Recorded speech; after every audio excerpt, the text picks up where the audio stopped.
नमस्कार, शब्दशोध समाचार में आपका स्वागत है। उत्तराखंड में 4 धाम यात्रा 10 मई से शुरू हो रही है। इसके लिए अब तक 19 लाख से ज्यादा श्रद्धालु रजिस्ट्रेशन करा चुके हैं। पिछले साल रिकॉर्ड 55 लाख लोग पहुंचे थे, इसलिए कई बार व्यवस्थाएं गड़बड़ा गई थी।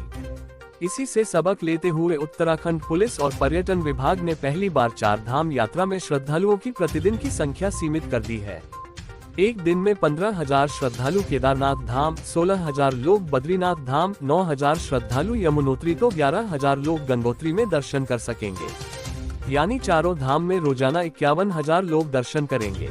पिछले साल रोजाना 60,000 से अधिक तीर्थयात्री दर्शन के लिए पहुंचे रहे थे। ऋषिकेश के बाद यात्रियों को रोकने के लिए बैरियर कस्बे तय किए हैं। अगर कोई बद्रीनाथ जाना चाहता है तो उन्हें सबसे पहले श्रीनगर में रोका जाएगा। अगर दिन के 15,000 की संख्या पूरी हो गई है तो श्रद्धालुओं को यही रात बितानी होगी। अगले दिन रुद्रप्रयाग, फिर चमोली, पीपलकोटी और जोशीमठ में यही प्रक्रिया रहेगी, यानी जब नंबर आएगा तभी आगे बढ़ सकेंगे। केदारनाथ धाम के श्रद्धालु भी श्रीनगर, रुद्रप्रयाग, ऊखीमठ, गौरीकुंड में रोककर ही आगे बढ़ाए जाएंगे। गंगोत्री, यमुनोत्री जाने वाले श्रद्धालुओं को टिहरी, चंबा, उत्तरकाशी में रोका जाएगा। इन कस्बों में एक बार में 20 से 30,000 लोग रुक सकेंगे। यहाँ होटल, होम स्टे की सुविधाएं हैं।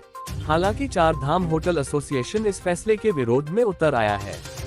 बद्रीनाथ धाम भगवान विष्णु को समर्पित मंदिर है।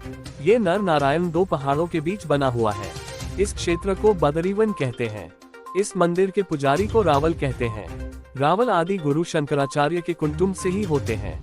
केरल के नंबूद्री पुजारी ही यहाँ पूजा करते हैं। केदारनाथ धाम प्राचीन समय में बदरीवन में विष्णु जी के अवतार नर नारायण ने यहाँ पार्थिव शिवलिंग बनाकर पूजा की थी। नर नारायण की भक्ति से प्रसन्न होकर शिव जी प्रकट हुए।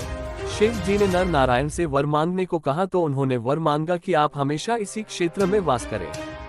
शिव जी ने वर देते हुए कहा कि अब से वे यहीं रहेंगे और ये क्षेत्र केदार क्षेत्र के नाम से जाना जाएगा।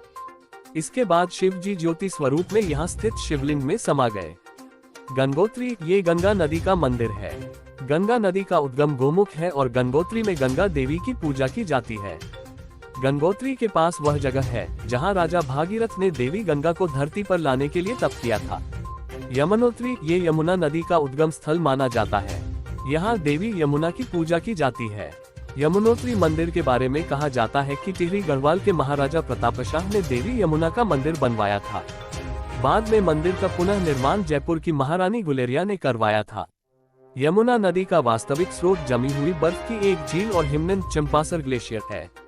एप्लीकेशन दैनिक शब्द शोध प्ले स्टोर से दैनिक